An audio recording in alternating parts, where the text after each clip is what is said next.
함께 읽은 이 시편 9편에 있는 이 말씀과 시편에 있는 이 말씀을 통해서 하나님께서 주시는 은혜를 우리가 함께 나누기를 원합니다. 여러분이 시편 9편과 시편은 그 내용이 거의 비슷한 내용을 가지고 있습니다. 전쟁에서 또 이방인들, 대적들을 이기게 하신 그 하나님을 노래하고 있고요. 또 삶 가운데 만나는 이런 악한 대적들 때문에 기도하는 내용이 기록이 되어 있습니다. 당시에 이 다윗은 실제로 적들과 싸우는 그런 전쟁을 했겠고 실제로 거기서 승리하는 은혜를 누렸겠지만 오늘 우리들은 전쟁을 하는 것은 아니지만 인생 중에 있는 영적인 전쟁에서 우리가 이 시편의 말씀을 통해서 어떤 삶을 살아야 될 것인가 그런 지혜를 여러분 얻을 수 있기를 바랍니다. 먼저 시편 9편을 제가 살펴볼 텐데요. 여러분 시편 9편의 시의 제목을 이렇게 위에 보시면 다윗의 시라고 기록이 되어 있고 문라벤에 맞춘 노래라고 되어 있습니다. 그래서 이런 걸 보면 이제 우리가 이게 무슨 말인지 잘 모르시죠? 문라벤이라고 되어 있는데 제가 히브리 원어를 좀 보여드리겠습니다. 제가 성도님들에게 이렇게 설교를 할 때 히브리 원어가 꼭 이제 해석되어져야 될 때가 있거든요. 그러면 제가 꼭 보여드리고 싶다는 생각이 들어서 이게 뭇라벤이라는 글입니다. 이게 무트라는 말은 죽음이란 뜻이에요. 죽음 이런 뜻이고, 요거는 이제 접속사고 전치사로 들어가는 거고, 이게 벤이란 말이 아들이란 뜻이에요. 루벤 하면 아들, 벤노니 할 때 아들이란 뜻이거든요. 그러니까 아들의 죽음 이런 뜻이죠. 굳이 따지면 아들의 죽음에 맞춘 노래 그런 의미가 되는 겁니다. 그래서 이제 이런 히브리어는 의외로 단순하게 돼 있거든요. 자음과 모음이 합쳐져서 발음이 되어지고 그 발음한 것을 뜻을 이해하면 해석이 되는. 그러니까 우리나라 글자하고 비슷해요. 우리나라 글자가 자음과 모음이 합쳐져야 발음이 되죠. 기역에다가 아를 붙이면 가가 되잖아요. 이게 히브리어가 똑같은 원리를 가지고 있어요. 그러니까 유일하게 세계 여러 가지 언어 중에 유일하게 모음과 자음을 붙여서 발음을 하는 그 글자가 히브리어와 한글밖에 없어요. 그래서 이제 이 세종대왕이 한글을 이렇게 구상하고 만들 때 히브리어를 참고했다는 설이 있습니다. 실제로 논문이 나와 있어요. 제가 이제 총신 다닐 때 그 논문을 봤거든요. 그래서 그걸 연구를 하고 이렇게 했었는데 한글의 글자와 히브리어는 거의 비슷합니다. 그래서 자음만 외워버리면 누구나 읽을 수 있는 거예요. 그래서 이게 자음이고 이게 모음이고 모음 겸 자음이고 이게 자음이고 이게 모음이에요. 이게 아 발음이고 이게 에 발음이거든요. 그러니까 이게 리얼이란 걸 알고 아하단 걸 알면 라라고 발음할 수 있는 거죠. 그래서 제가 히브리어를 우리 성도들에게 좀 가르쳐 드려야겠다 한 생각이 또 든 거예요. 그래서 제가 히브리어 자음을 이렇게 소개를 합니다. 이제 점점 골치 아파지는데 괜히 예수 믿어가지고 히브리어도 막 배우게 되고, 이게 알렙, 베트, 김멜, 달렛, 해, 바브, 자인, 해, 헤트, 테트, 요트, 카프, 라멧, 맴, 눈, 사멕, 아인, 페, 차데, 코프, 레시, 신, 타우 이렇게 돼 있어요. 이게 자음이에요. 여기다가 아예 이오우를 붙이면 발음이 되는 겁니다. 그래서 이거를 시간 날 때마다 외우시면 됩니다. 짜투리 시간에 여러분이 해야 될 일이 있을 때는 뭐 일을 해야 되니까 짜투리 시간 이렇게 뭐 뭘 하고 쉬는 시간이 있다. 그때 이제 외우는 거죠. 그래서 이거 노래로 외우면 돼요. 알렙 베트 김멜 달렛 헤바 부자인 헤트 테트 요트 카플라멧 맴 눈 사멕 아인 베차데 코플레시 신신타우 이렇게 외우면 돼요. 그러니까 노래만 기억하면 외울 수 있습니다. 그래서 이걸 외우면 발음을 할 수 있는 거죠.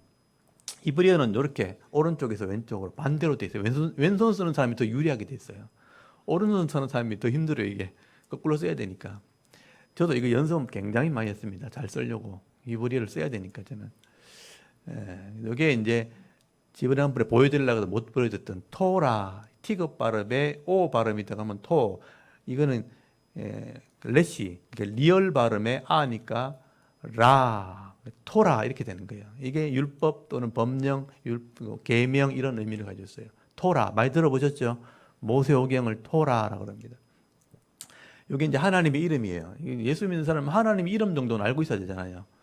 이게 하나님 이름이에요. 요드니까 에니까 이건 근데 하나님의 이름은 발음이 없어요. 또 그래가지고 사람들이 만들어낸 발음이에요. 그래서 이제 여호와라고 이런지 원래는 야훼라고 읽어야 돼요. 그래서 야훼. 요게 오 발음이고 여호와라고 읽어요. 원래는 이제 본다는 의미에서 나온 말인데 여호와 보통 그렇게 우리가 발음을 하죠. 여호와 또는 야훼라고 발음하는데 요게 하나님의 이름이란 정도는 알고 있어야 돼요. 요드해 바브해 이렇게 됐거든요. 요드해 바브해 짧은 거 하나 중간에 긴 거 하나 두 가지 모양은 똑같죠. 요거 두 개 모양 해 히읗 발음이거든요. 요 정도는 외우셔야 돼요. 요게 하나님의 이름이다. 여호와. 요거는 좀 이따 제가 라시아를 보여드릴게요. 오늘 제가 보여드리려 했던 것은 이 문나벤이라는 이름이 죽음의 아들의 죽음이라는 의미를 가지고 있다. 그래서 여기는 그래서 학자들이 아들의 죽음이니까 누가 죽어서 이 노래를 지었나 이렇게 생각했거든요. 근데 이제 이게 어떤 가까운 친족이나 아들이 죽은 게 아니고 대적의 죽음에 대한 거예요.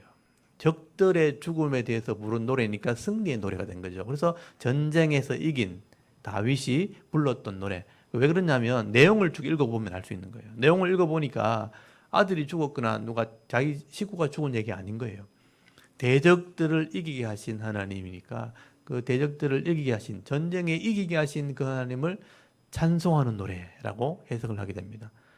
또 어떤 분들은 이제 이 문나벤이라는 어떤 이런 그 악기의 기호가 있었을 거다. 이런 악장 이렇게 이런 리듬이 있었기 때문에 이렇게 불렀을 거다라고 주장하시는 분도 있어요. 근데 그때 소리니까 우리가 확인할 길이 없으니까 그렇게 해석을 하는 겁니다. 근데 내용상으로 볼 때는 대적들을 이방 나라를 이기게 하신 하나님을 찬송하는 시라고 이해하시면 됩니다. 그렇게 이해하고 보시면 돼요.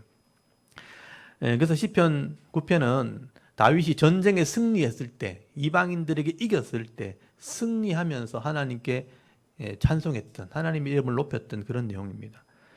여러분 고대 시대의 전쟁이라는 것은 사실은 나라 간의 전쟁이지만 신들의 전쟁입니다. 그래서 그 전쟁에 이기는 왕은 반드시 자기들의 신에게 영광을 돌리게 되어 있습니다.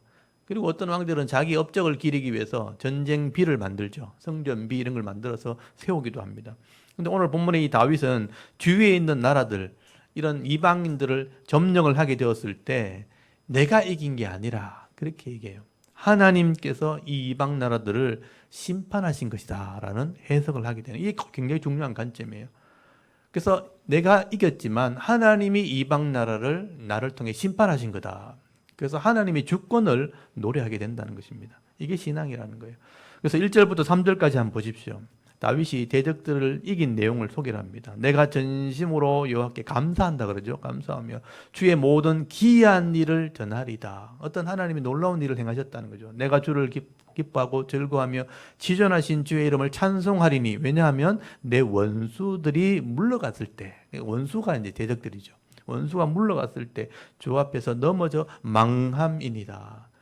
전쟁을 했는데 그들이 물러가고 그들이 망했다. 그래서 내가 하나님을 찬송하게 되었다라고 말하게 되는 거죠. 그래서 원수들이 전쟁에서 패했을 때, 망했을 때 이 노래를 하게 된 거예요. 여기서 이 다윗은요, 원수들을 누구로 보냐 하면 주위에 있는 이방 나라들이라고 보는 겁니다. 그래서 5절이나 15절이나 19절에 보면요, 거기 이방 나라들이라는 말이 나와요. 이방 나라니까 주위에 있는 나라들입니다. 이런 나라들을 언급하는 걸 보면 이 원수들은 당시 다윗과 싸웠던 이런 적들이죠. 서쪽에 있는 블레셋 같은 적들. 서쪽에 강력한 이 철기 문화를 가진 게 블레셋 군사들이에요. 강력한 군사가 블레셋이었고 동쪽에는요. 암몬, 모압 그리고 아람과 연합한 군사들이 늘 위협을 했었어요. 남쪽에는 에돔이 있었고 그래서 이런 대적들을 이겼을 때 이 노래를 불렀다고 보는 겁니다. 근데 중요한 것은 다윗이 이렇게 이방 나라들과의 전쟁에 승리한 이유를 설명할 때 이걸 재판 형식으로 설명하는 거죠. 하나님이 재판관이 되어가지고 공의로 이 이방 나라를 심판하셨고 의로운 나를 하나님 도와주셨다, 변호했다, 이렇게 설명을 하게 되는 겁니다. 여러분 4절 한번 보십시오. 주께서 나의 의와 송사, 이게 재판할 때 쓰는 단어죠. 송사를 변호하셨으며 보좌에 앉으사, 이 재판석을 말하죠. 보좌에 앉으사 의롭게 심판하셨나이다. 이방 나라들을 책망하시고 악인을 멸하시며 그들의 이름을 영원히 지우셨나이다. 원수가 끊어져 영원히 멸망하였사오니 주께서 무너뜨린 성읍들을 기억할 수 없나이다. 이렇게 비유로 설명을 하는 겁니다. 하나님께서는 이렇게 공의의 재판관이 되셨다. 그래서 다윗은 의로운 자이기 때문에 내 의로운 삶을 송사해 변호했다. 나를 변호해. 내가 의로우니까 하나님이 변호해 줬다는 거예요. 그래서 하나님께서는 이 이방 나라들 원수들을 멸하시고 그 성읍들을 완전히 지워버렸다. 그거는 그들이 악하기 때문이죠. 여러분 이 다윗이 이 세상을 보는 이게 관점이라는 겁니다. 이게 중요한 겁니다. 이게 다윗의 믿음이죠. 다른 말로 하면 이것을 다윗의 세계관이라고 하는 거예요. 세계를 보는 관점, 세상을 보는 관점. 이게 기독교인에게도 기독교인 세계관이 있는 거예요. 세상을 어떻게 볼 것인가. 나라들 간의 전쟁에서 한 나라가 이기게 되어지면 이 전쟁에서 이긴 원인을 여러 가지 분석을 할 수 있잖아요. 뭐 저 나라의 국방력이 강하기 때문에 이겼다. 아니면 왕의 전략이 뛰어났다. 아니면 뭐 군사들이 굉장히 뛰어난 그런 능력 있는 군사들이 많았기 때문에 이겼다. 보통 그렇게 이야기할 수 있지만 다윗은 이런 세상적인 관점보다는 하나님이 의로운 자의 편에 더 들어주셨다는 거예요.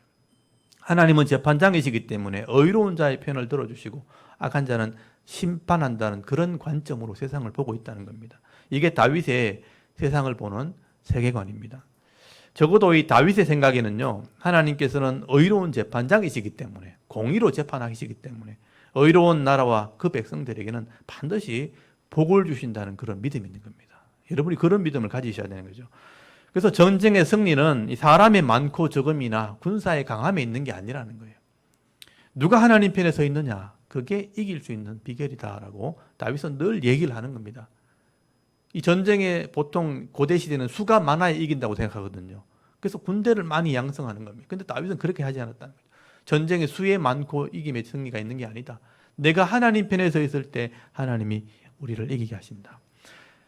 여러분 사실 우리 인생의 승리 비결도 여기에 있는 것입니다. 세상의 힘과 능력을 의지하기보다는 내가 하나님 편에 있으면 하나님 때문에 내가 이길 수 있다라고 말씀을 하는 거예요.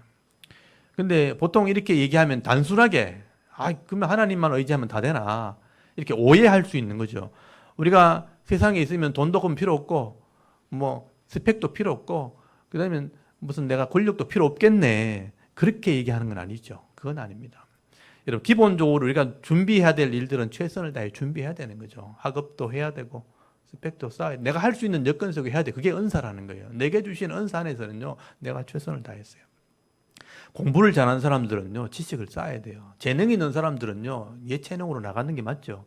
그걸 준비해야 되는 겁니다. 그걸 내가 진짜 세상 말로 그게 한번 미쳐봐야 되는 거예요. 최선을 다해서 내가 잘할 수 있는 것을 준비해야 되는 겁니다. 그리고 내가 최선을 다하고 난 뒤에 신앙적인 원리를 볼 때 이런 신앙적인 세계관을 가져야 된다는 얘기를 제가 하는 것입니다. 여러분 다윗도 그 시대에 굉장히 뛰어난 사람이었어요. 원래는요. 목동이었지만 머리가 굉장히 좋습니다. 그래서 제가 성경을 볼 때마다 제가 느끼는 게 뭐냐면 다윗이 머리가 굉장히 좋다는 거예요. 계산이 빠르다는 겁니다. 다른 사람보다 훨씬 계산이 빠르고 다른 형제들보다 형제가 8명이 막내니까 7명이 위에 형이 있었거든요. 근데 계산이 굉장히 빨라요. 머리가 굉장히 좋고요. 그리고 다윗은 굉장히 성실한 사람이에요. 뭘 해도요. 하나 맡겨도 최선을 다했다는 거예요. 그래서 아버지 양을 맡겼을 때 아버지 양이 이렇게 짐승들이 막 잡아가기도 하고 하거든요. 그 당시에는 사자나 곰이 와서 이렇게 숲을 숨어 있다가 양들을 잡아먹고 한단 말이죠. 그러면 이걸 안 뺏기려고 다윗이 최선을 다한 거죠. 그래서 물맷돌을 던진 거예요. 다윗이 골리앗을 물맷돌로 이겼잖아요. 그렇게 달려가면서 그 거인을 겁내지 않고 한 방에 무너뜨릴 수 있을 정도라면 전문가가 되어야 되는 거죠. 여러분 총을 쏘도 마찬가지고 무기를 쏘도 마찬가지고 무술을 단련해도 마찬가지잖아요. 한 방에 적을 이기려면 그만큼 단련이 돼 있어야 되잖아요. 그렇다면 다윗은 평소에 얼마나 단련했는지 알 수 있는 거예요. 그 물맷돌을 정확하게 한번 던지려고 수백 번, 수천 번 던진 거예요. 그거를 마음 놓고 내가 정확한 곳에 맞출 수 있도록 그래서 물맷돌 5개 들고 갔거든요. 내가 5개만 들고 가면 이길 수 있다는 생각했다는 거예요.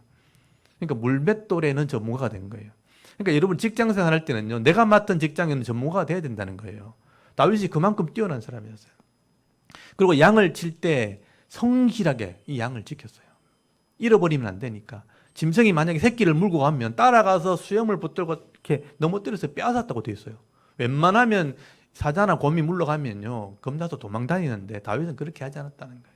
그만큼 자기의 삶에는 최선을 다했어요.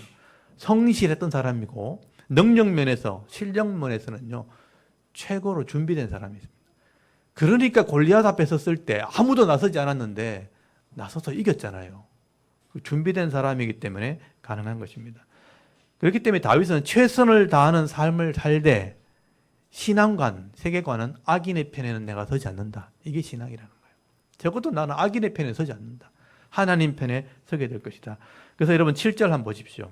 다윗이 하나님이 의로운 재판장이라면 이런 의인들을 도와준다는 거죠. 7절에 보니까 여호와께서 영원히 앉으시며 심판을 위하여 보좌를 준비하셨다. 이게 뭐냐면 재판석을 말하는 거예요.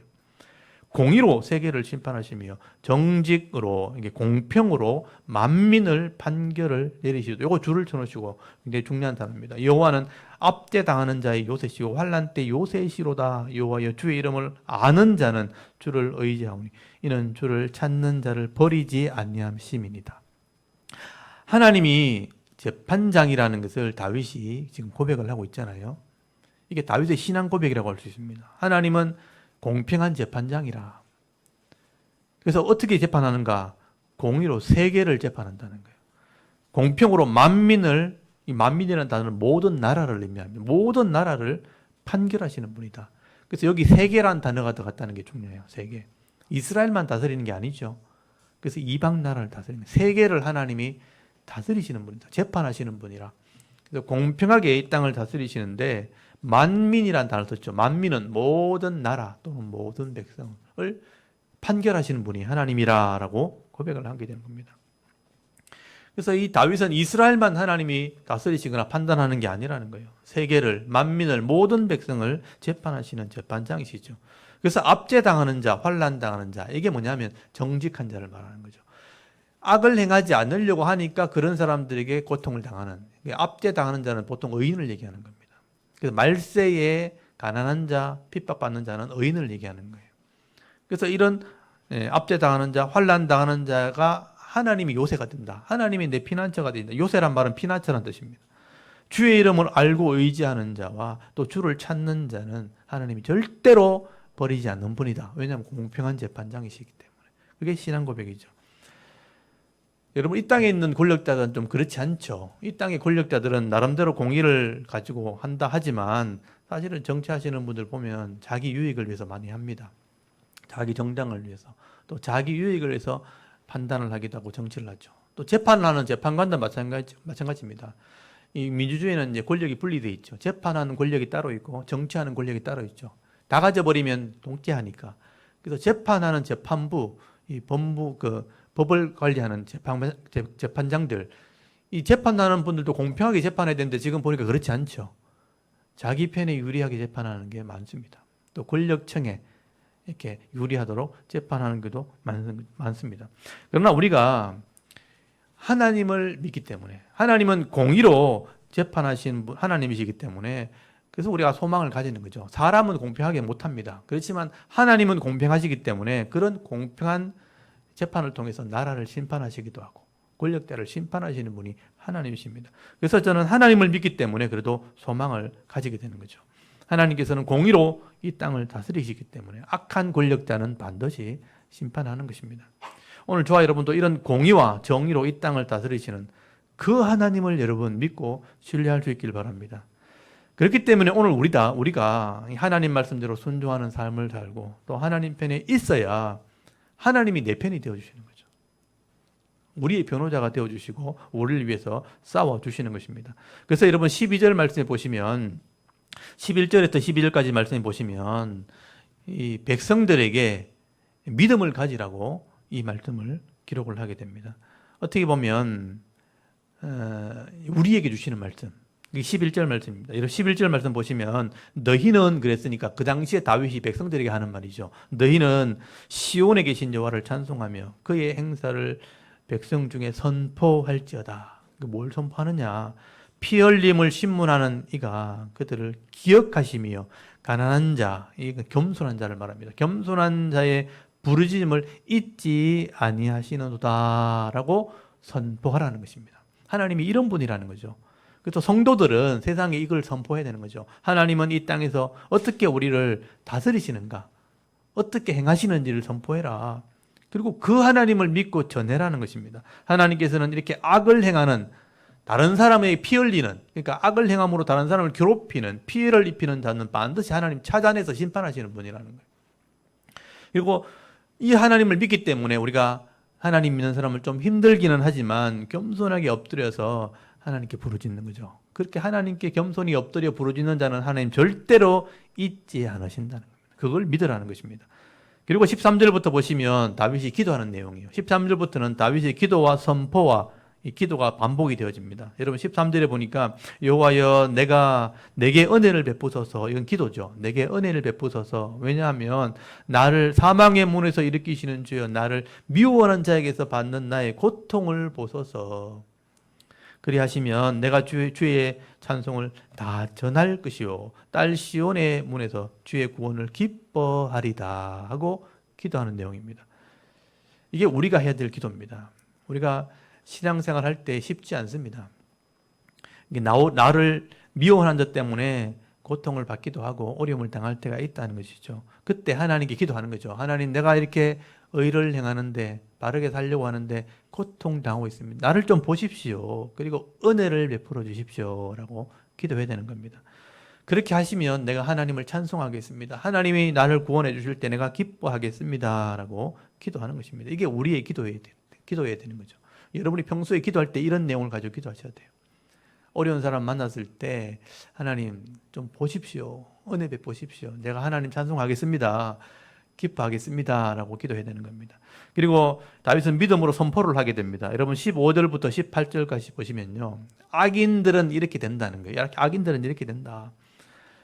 여러분 15절에 보니까 이방 나라들 돼 있죠. 이방 나라들이 보통 악인들, 불신자를 말하는 거예요. 이방 나라들은 자기가 판 웅덩이에 빠지며 자기가 숨긴 거물에 자기 발이 걸렸도다. 여호와께서 자기를 알게 하사 심판을 행하시며 악인은 자기가 손으로 행한 일에 스스로 얽혔도다. 악인이 수올로 돌아가며 하나님을 잊어버린 모든 이방 나라들이 그리하리로다. 보세요. 악인들은 이 땅에 있는 동안 권력으로 거물을 치고 홍등일 파는데 자기가 빠지고요, 나중에 소울, 지옥으로 간다는 거예요. 악인들의 모습이 이렇다. 그래서 궁핍한 자가 항상 잊어버림을 당하지 아니하며 가난한 자들이 영원히 실망하지 아니하리로다. 궁핍한 자, 가난한 자, 이건 성도를 말하는 겁니다. 그 악인들에게 피해를 입은 사람들이죠. 그래서 궁핍하기도 하고 가난한 사람들인데 항상 잊어버림을 당하지 않게 될 것이다. 영원히 실망하지 않게 될 것이다. 이게 하나님이 하시는 일이다라고 말씀을 하는 겁니다. 이건 역사를 봐야 알 수 있는 거예요. 여러분, 역사를 보면, 긴 시간을 두고 세상을 보면 이렇게 반드시 악인들은 심판을 받습니다. 악인이 절대 잘 될 수 없습니다. 몇 년 동안은 잘 될 수 있죠. 근데 반드시 심판을 받게 되어 있습니다. 악인들은 자기가 숨긴 거물에요, 자기가 걸리게 돼요. 예, 다 지금 그렇게 얘기하고 있잖아요. 옛날에 막 비판했던 거 지금 똑같이 하고 있을 때 막 부메랑이 됐다 그렇게 얘기하잖아요. 자기가 친 건물에 자기가 빠지고 자기가 판 웅덩이에 자기가 빠져서 결국 수월에, 지옥에 들어가게 된다. 그러니까 여러분, 악인들은 어떻게 보면 좀 넓은 마음을 가지면 그냥 내버려 두면 되는 거예요. 지가 지 스스로 망하게 돼 있습니다. 그걸 내가 막아보겠다고, 이겨보겠다고 막 하잖아요. 그럼 내가 더 더러워지는 거예요. 그래서 악인들이 있으면 하나님께 맡겨버리면 됩니다. 하나님 보셨지요? 알아서 하십시오. 그럼 끝나는 거죠. 여기 다윗의 확신이었고 다윗의 믿음이었다는 겁니다. 여러분 19절 20절 보시면요, 다윗이 하나님께 호소하는 내용, 기도하는 내용이 또 나옵니다. 이거 다윗의 기도입니다. 19절에 보니까 여호와여 일어나사 인생은 악인을 말해요. 승리를 얻지 못하게 하시며 이방 나라들이 주 앞에서 심판을 받게 하소서. 다윗의 기도입니다. 악인을 위한 기도죠. 여호와여 그들을 두렵게 하시며 이방 나라들이 자기의 인생일 뿐인 줄을 알게 하옵소서. 악인들이 지가 그렇게 아무리 날고 기어도 결국 인생이라는 것을 알게 되려는 거죠. 이 인생이라는 단어가 뭐냐면 지난번에도 나왔던 단어인데 병든다 또는 약하다 이런 뜻이에요. 여러분 악한 사람들이 막 포장을 하고 가면을 쓰고 굉장히 강한 것처럼 이게 큰 소리 치지만요. 나중에 결국은요. 쓸쓸하게 죽을 수밖에 없는 인생이에요. 그걸 나중에 알게 되어서 죽는 겁니다. 그래서 다윗이 그런 기도를 하는 것입니다. 하나님을 알지 못하는 이런 대적들이 힘을 가지고 있을 때는요. 악을 행하면서 포악을 행하면서 큰 소리 치면서 자기가 잘난 줄 알고 그렇게 한다는 거예요. 근데 하나님 앞에 이 악인들이 심판을 받게 해달라. 하나님이 일어나셔서 그들을 심판해달라. 그리고 이 인생이라는 게 인생뿐이라는 것을 알게 해달라. 정말 이게 정확한 기도거든요. 지가 아무것도 아니라는 걸 알게 해달라는 거예요. 그러면 망하는 겁니다. 다윗은 이런 기도로 기도와 확신을 가지고 하나님께 기도하게 되는 것이죠. 그래서 다윗은 이런 기도는 그냥 막연하게 그냥 내 잘되게 해달라, 내 성공하게 해달라 이런 기도가 아니잖아요. 하나님이 공의로 이 땅을 심판하게 해달라. 하나님의 공의와 하나님의 사랑을 알기 때문에 하나님의 공의에 지금 호소하면서 기도를 하고 있는 것입니다. 그래서 오늘 우리 기도가 이런 기도가 돼야 되는 거죠. 이 땅을 위해서 기도할 때도, 이 나라를 위해서 기도할 때도, 또 교회를 위해서 기도할 때도 그냥 내가 잘 됐으면 좋겠다라는 그런 기도가 아니고 하나님이 이 땅을 공평하게 다스려 달라고 이런 기도를 하셔야 되는 것입니다. 그래서 이런 다윗의 기도를 보면서 여러분 기도를 배우시고요. 신앙의 교훈을 여러분 받을 수 있기를 바랍니다. 여러분의 삶 속에 이런 악한 자들이 힘을 가지고 나를 무시할 때도 있고 또 힘든 상황을 만들 때 나를 괴롭힐 때가 있다는 거죠. 각자가 다 있을 겁니다. 그럴 때 절대 낙심하지 마시고 하나님을 신뢰함으로 이 의로운 자의 편에 서서 승리하는 그런 경험들을 여러분 하실 수 있길 바랍니다. 여러분 다윗은요 수많은 악인들과 전쟁을 하면서 이런 하나님의 은혜를 경험했고 그래서 오늘 우리들에게도 이런 시편을 기록한 거예요. 글로 기록해서 여러분도 그렇게 하라고 하나님의 은혜와 능력을 경험을 하고 시편 1 말씀을 9편에 기록해 놓은 것입니다. 그래서 전쟁에 이겼을 때 부르는 문나벤에 맞춘 노래 이렇게 기도해라고 말씀하는 것이죠. 오늘 저와 여러분이 다윗의 이런 악인들과의 전쟁에서 믿음과 기도로 승리했던 이 모습들을 보면서 오늘 저와 여러분이 하나님에 대한 이런 분명한 믿음, 그런 신앙을 가지시고요. 기도할 때 늘 승리하는 기도의 승리자가 되어지는 그리고 은혜와 축복을 받아 누리며 살아갈 수 있는 귀한 은혜가 있기를 간절히 소원합니다. 그리고 여러분 시편을 한번 보십시오. 우리 읽지는 않았지만 시편을 보면 시편 9편과 내용이 거의 같아요. 모르고 읽을 때는 잘 안 보이는데 알고 읽으면 이게 보입니다. 시편은 악인들의 죄에 대해서 심판하실 것을 청원하는 그런 기도라고 볼 수 있습니다.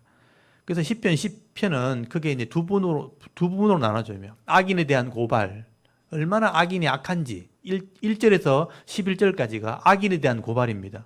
그리고 12절부터는 단락이 나눠집니다. 거기 12절부터 마지막 18절까지는 악인의 심판을 위한 다윗의 기도와 확신이 기록되어 있습니다. 그래서 시편의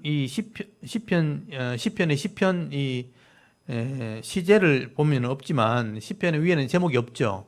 근데 대부분의 학자들은 이게 다윗의 시라고 추정을 합니다. 왜냐하면 내용이 거의 비슷하기 때문에. 시편 9편은 어떻게 보면 바깥에 있는 이방 나라, 대적들에 대한 어떤 승리를 노래한 것이라면 이 시편은 이스라엘 안에 있는 그러니까 가까이에 있는 이런 악인들에 대한 교만함을 심판할 것을 노래한 시라고 할 수 있습니다. 그래서 대상이 조금 다릅니다. 그러므로 오늘 이 시편의 가장 중요한 핵심이 되는 이런 내용이 뭐냐 하면 지속스럽게 악을 행하는 사람들이 나를 힘들게 할 때 그것을 사람들에게 불평하는 것이 아니라 하나님께 고발하고 하나님께 호소한다는 것이죠. 이게 어떻게 보면 성도의 믿음이라는 것입니다. 사실 우리가 세상에 살아가는 사람들이 이렇게 보면 비율을 따져봐도 믿는 사람이 많은 것 같습니까? 불신자가 많은 것 같습니까? 대구를 이렇게 예를 들면 대구에 예수 믿는 사람이 그게 많은 것 같아요?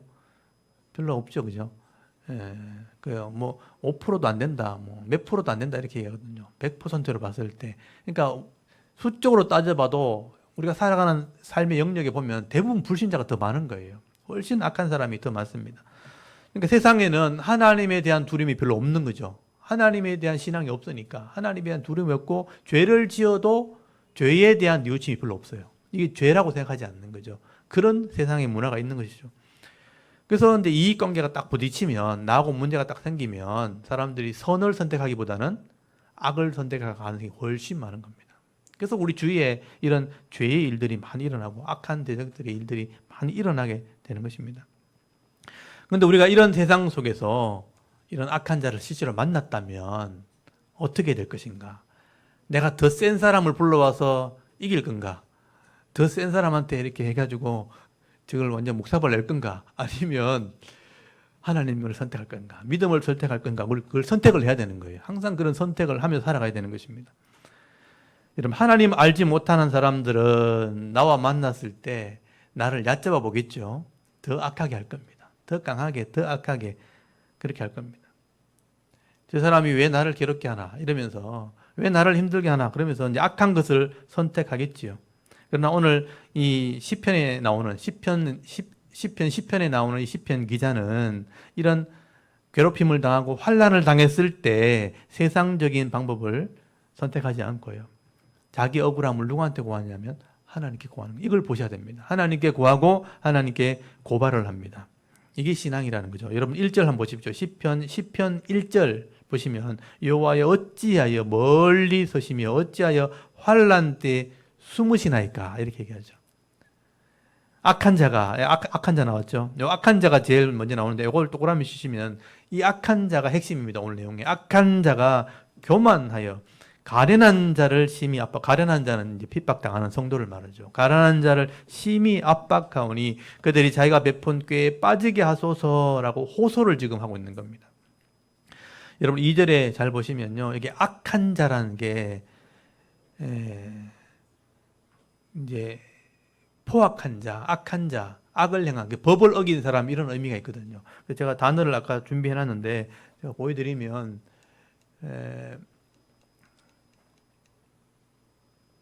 이렇게 히브리어를 좀 보면 훨씬 쉬워요. 이게 리얼 발음에 아가 있고 시옷 발음에 아가 있으니까 라샤 이렇게 되거든요. 라샤라고 발음하는데 이게 사악한 사람, 악한 사람, 법적으로 죄를 어긴 사람, 실제로 법을 어긴 사람을 의미하는 거예요. 그 죄인이를 의미하는 것입니다. 그래서 이런 단어가 나오면 진짜 악한 사람이다 이렇게 생각하면 돼요.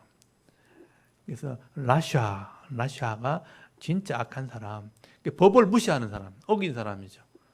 법적으로 어긴 사람이니까 대놓고 막 이렇게 악을 행하는 사람, 그런 의미가 있는 것입니다.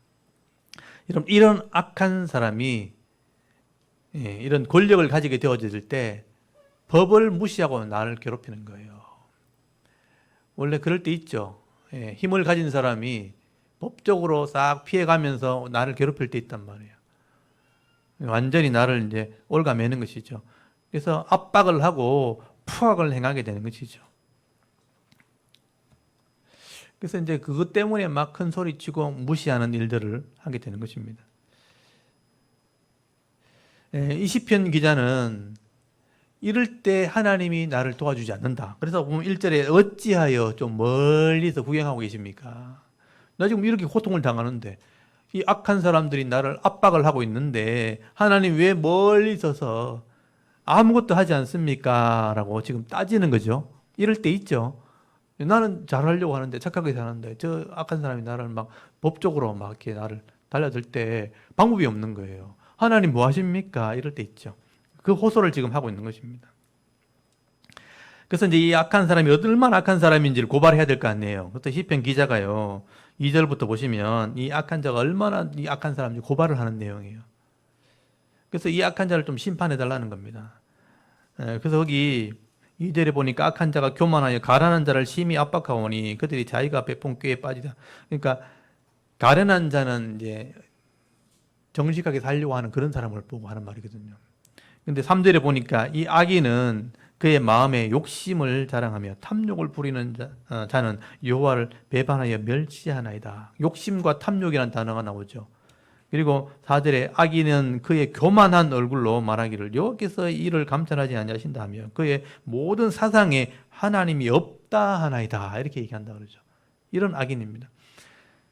이 악인은 하나님이 없다 그러는 사람이니까 무신론자인 거죠. 또는 불신자, 믿지 않는 사람. 하나님이 없다. 그러니까 이 무신론자는 신이 없다고 주장하는 사람이고 하나님이 있지만 안 듣는 것은 불신자죠. 있는 걸 알지만 안 듣는 겁니다. 불신자. 그래서 이런 무신론자이면서 불신자이기 때문에 마음에 자기 욕심과 탐욕을 막 자랑한 듯이 그래 말한다는 거예요. 그래서 그의 사상이, 이 사상이라는 건 생각을 말하는 거죠. 그 생각에 하나님이 없다 이렇게 하나님이 없다고 생각하니까 이 하나님에 대한 두려움이나 죄에 대한 반성이 전혀 없는 것입니다. 그러니까 막 나가는 거죠. 이 말할 때는요 포악한 말을 하게 되는 것입니다.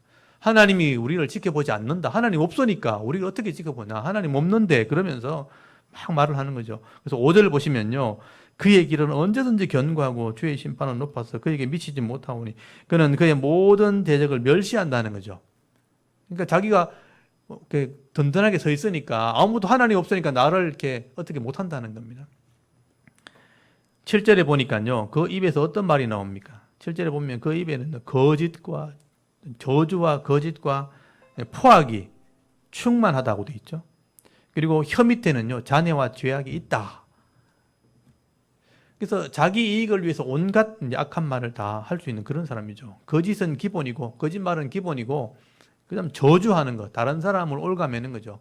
말로 올가매고 포악한 말, 악한 말을 입에 담지 못할 말들을 그냥 입에 달고 다니는 거죠. 그리고 8절에서 10절까지 보면요. 주로 약한 사람, 가난한 사람만 괴롭히는 거예요. 여기 8절에 보니까 그가 마을 구석진 곳에 앉으며 그 은밀한 곳에서 무죄한 자를 죽인다고 돼 있고요. 그의 눈은 가련한 자, 약한 자 엿본다는 거죠. 항상 그런 사람들만 죽이려고, 괴롭히려고 엿본다는 거죠. 이 구석진 곳에 남이 보지 못하는 곳에 숨어 있는 거죠. 좀 이렇게 상황으로 설명하는 법 뒤에 딱 숨어가지고 권력 뒤에 딱 숨어가지고 막 괴롭히는 거죠. 그래서 의로운 자, 무죄한 자를 죽이고요. 가난한 자, 악한 자 이런 사람들을 그러니까 약한 사람, 가난한 자, 약한 사람들을 늘 이렇게 빼앗는 겁니다. 그리고 9절에 보시면요. 사자같이 가난한 자를 잡아먹고 거물로 가난한 자를 잡아가기 때문에 힘이 없고 가난한 자들이 그들에게 굴복한다라고 말씀을 하게 됩니다. 이 악한 자의 특징이요. 이 마귀의 속성하고 똑같아요. 마귀가 그래요. 마귀가 항상 약한 자, 믿음 없는 사람, 이런 어린 사람, 이런 사람들만 괴롭히는 겁니다. 그래서 이제 세상에 보면요. 꼭 가난하고 착하게 사는데 어려운 사람들이 이상한 병 걸리죠. 막 괴롭힘을 당하고. 희귀병도 막 걸리고 그러죠. 꼭 가난한 사람들이 그런 병을 걸려서 돈도 없고 막 괴롭힘을 당하죠. 이 사탄의 속성이 그렇습니다.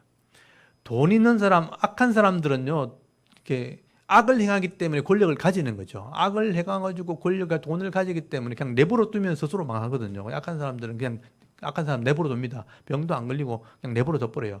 근데 착하게 사는 사람들 그 못 누리게 하려고 더 괴롭히는 거예요. 이게 마귀가 하는 속성입니다.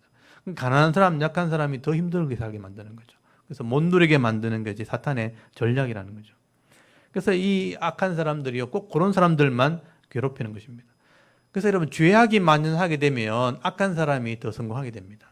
착한 사람은 죄를 짓지 않으려고 하니까 더 가난하게 돼요. 어렵게 돼요. 그래서 이 대조적인 거죠. 악한 사람은 강하게 보이고 정직한 사람은 가난하게 보이는 그게 현실이라는 것입니다. 그리고 11절에 보시면요. 그가 그의 마음에 이르기를 하나님을 잊으셨고 하나님이 잊으셨고 그의 얼굴을 가리셨으니 영원히 보지 아니하시리라. 가난한 사람들이 괴롭힘을 당할 때 그 사람들에게 하는 말이죠.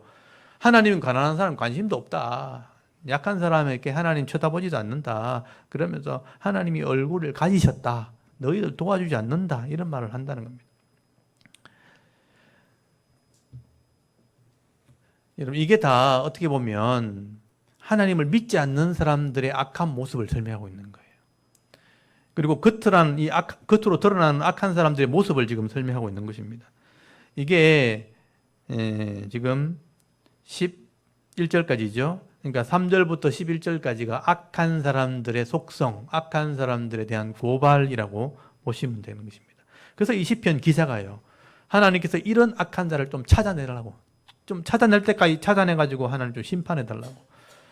그 고통당하는 의로운 사람들은 하나님이 좀 구원해달라고 기도하게 되는 거죠. 이게 이제 성도의 기도입니다. 그래서 12절부터 나오는 것은 성도의 기도입니다. 12절부터 16절까지가 이 시편 기자의 기도인데, 이 12절에 동그라미를 치시고요. 여기서부터 의인을 위한 기도, 또 가난한 자를 위한 기도, 이 시편 기자가 이렇게 기도했다는 거죠. 이걸 배우셔야 됩니다. 시편 기자는 두 가지를 기도하게 되는데 12절에 보면요, 하나님 일어나십시오. 여호와여 일어나옵소서.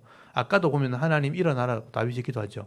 하나님 일어나옵소서. 하나님이 손을 드옵소서. 가난한 자를 잊지 마옵소서. 가난한 자를 좀 잊지 말아달라고. 손을 들고 일어서셔서 하나님 그들을 기억해달라. 잊어버리지 말아달라. 그렇게 가난한 자를 위해서 먼저 기도합니다.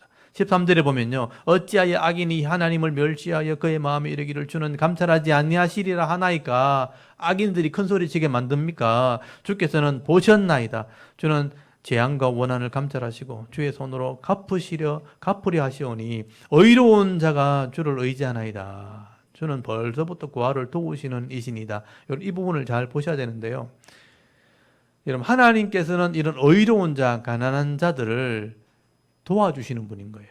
그리고 이런 의로운 사람은 하나님밖에 의지하지 않는다는 거예요. 세상을 의지하지 않아요. 이런 가난한 자와 의로운 자들은 하나님만 의지하니까 옛날부터 고아와 과부를 돌아보신 하나님, 이런 의로운 자를 돌아보신 하나님이, 감찰하셨던 하나님이라면 이들의 의로움을 좀 갚아달라는 거죠. 갚아주고 보복해달라. 여러분 15절 한번 보십시오.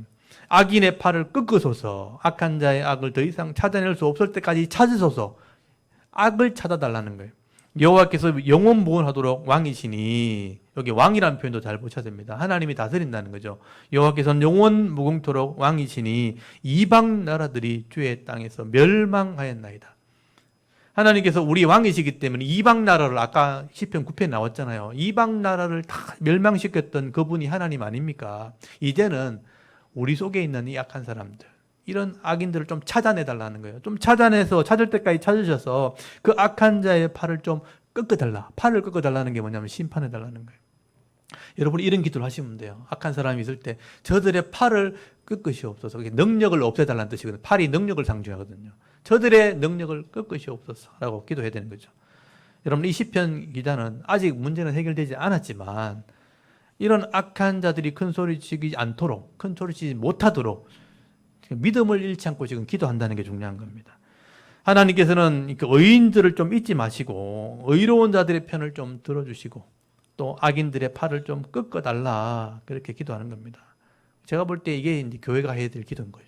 이 나라를 위해서 기도해야 되고 성도들이 해야 될 기도 제목이 바로 오늘 시편인 겁니다.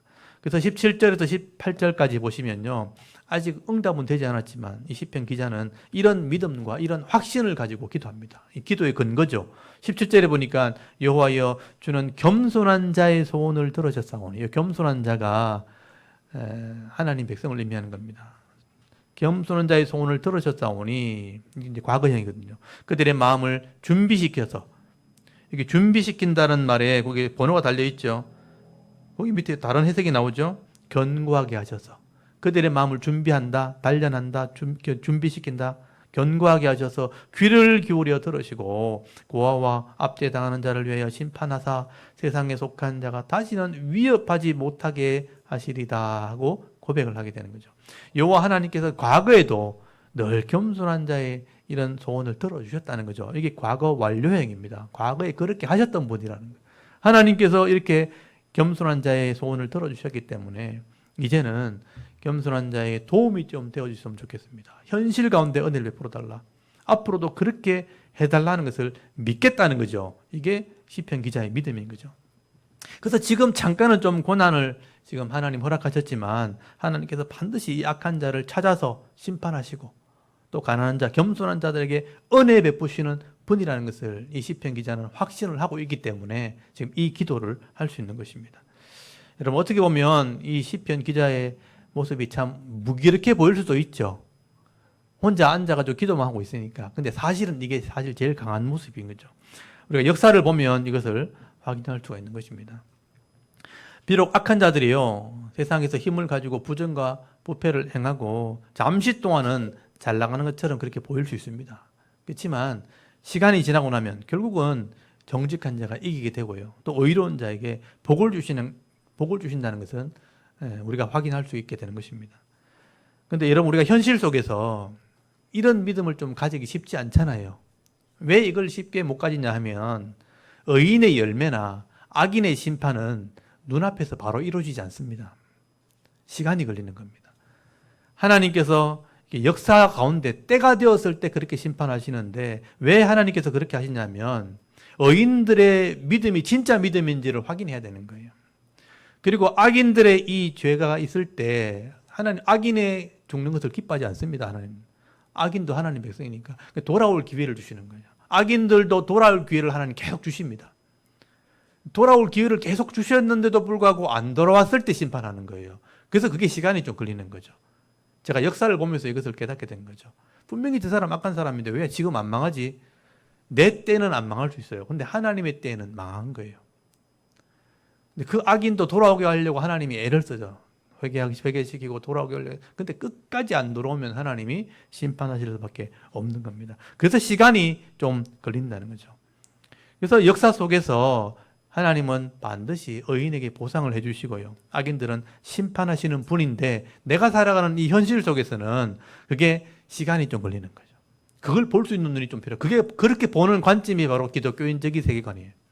그런 세계관이 있어야지만 의를 붙들 수 있는데 이게 조급해가지고 안 되네, 하나님 없네 이렇게 가버리면 그게 이제 무신론자가 되는 거예요. 이게 불신앙하는 신앙이 돼버리는 겁니다. 내 삶은 안 바뀌잖아 이렇게 얘기하는 거죠. 너무 조급하게 그렇게 판단해버리면 내가 하나님을 불신하게 되는 그런 모습으로 변하게 되는 것입니다. 그래서 이건 시간을 두고 역사 가운데 심판하시는 하나님 볼 수 있는 이런 세계관, 이 기독교적인 세계관을 우리가 가져야 되는 거죠. 그게 세상을 보는 기독교인의 관점이라는 것입니다. 그래서 성경에는 이것을 한마디로 표현할 때 인내라고 표현하는 게 인내. 인내가 바로 믿음이라는 표현입니다. 인내와 믿음은 같은 단어인데 그렇게 따로 해석할 뿐인데 사실은 인내가 있어야지만 믿음이 드러나게 되는 거죠. 그래서 성경에는요, 성도들에게 주로 신약에 보면 인내를 가져야 된다는 얘기를 계속해요. 여러분 눈여겨 안 봐서 그래요. 굉장히 많아요. 제가 읽어드릴게요. 로마서 5장 4절에 인내는 연단은 소망을 이루게 한다. 많이 들어보셨죠? 인내가 연단되어야 뜻이 이루어져요. 소망이 이루어지는 겁니다. 누가복음 8장 15절에 좋은 땅에 있다는 것은 씨 뿌리는 비유 있죠. 좋은 땅에 있다는 것은 착하고 좋은 마음으로 말씀을 듣고 지키어 인내로 결실하는 거다. 인내가 있어야 열매가 나오는 거다. 여러분 좋은 땅에 씨를 뿌려도 시간이 걸리잖아요. 봄에 씨를 뿌리면 가을까지 시간이 걸리잖아요. 그걸 인내하는 것이 열매가 나오는 방법인 거죠. 히브리서 10장 36절에 너희에게 인내가 필요함은 너희가 하나님의 뜻을 행한 후에 약속하신 것을 받기 위함이라. 약속한 걸 받으려면 인내가 반드시 필요하다. 히브리서 10장 36절에 나와요. 야고보서 1장 4절에 보면요, 인내를 온전히 이루라는 거예요. 인내를 온전히 이루라. 이는 너희를 온전하고 구비하여 조금도 부족함이 없게 하려 함이라. 너희들이 부족함이 없게 하려면 일단 인내가 있어야 된다는 거예요. 내 마음에 인내가 있어야 그게 결국은 열매가 나오기 때문에 부족하지 않게 되는 것이다. 그래서 사도 바울은 이 인내를 성령의 열매라고 얘기하는 겁니다. 갈라디아서 5장 22절에 보면 나와요. 오직 성령의 열매는 사랑과 희락과 화평과 오래 참음과 이게 인내예요. 인내와 자비와 양선과 온유와 충성과 절제라. 성령의 열매가 인내예요. 성령의 인내가 있을 때 이해되기 때문에 참는 거, 견디는 거.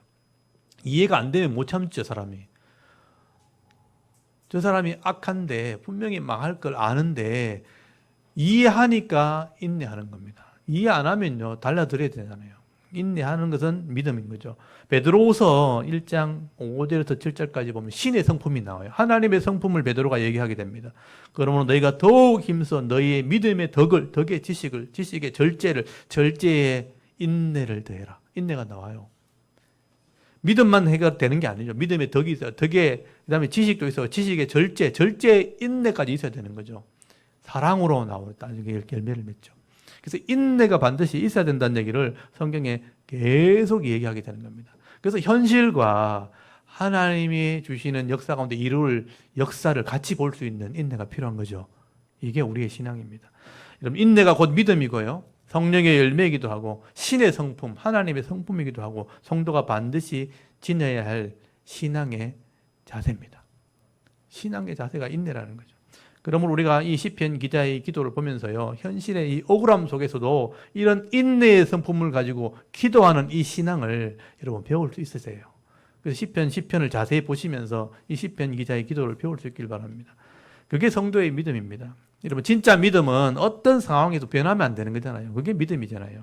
진짜 믿음이라는 것은 상황에서 변하는 게 아닙니다. 그래서 에무나 아멘이란 말이 변하지 않는다는 뜻이에요. 변하지 않으니까 이걸 믿음이라고 표현한 거예요. 에무나, 나중에 또 에무나 히브리 하나 보여드릴게요. 에무나, 아멘 같은 자음을 가지고 있어요. 아멘과 에무나, 이게 믿음이란 단어가 똑같은 거예요. 에무나가 믿음을 의미하는, 변하지 않는 믿음을 의미하는 겁니다. 여러분 오늘 이 시편의 이 말씀의 교훈은 결국 선을 행하되 낙심하지 않고 기도하는 삶을 살아야 할 것을 우리에게 교훈하고 있는 겁니다. 이런 사람이 결국 하나님의 사람이고 하나님께 은혜 받는 사람, 하나님께서 은혜 베푸실 수 있는 그런 사람이라는 것입니다. 여러분 오늘 이 시편 9편, 시편 말씀을 개인적으로도 계속 묵상해 보시고요.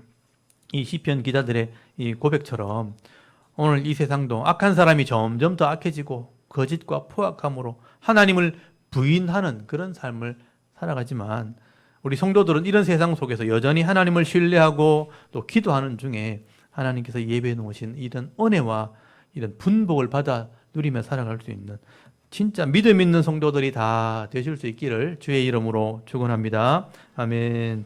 우리 잠깐 기도드리겠습니다. 하나님 오늘도 우리가 예배하게 하시고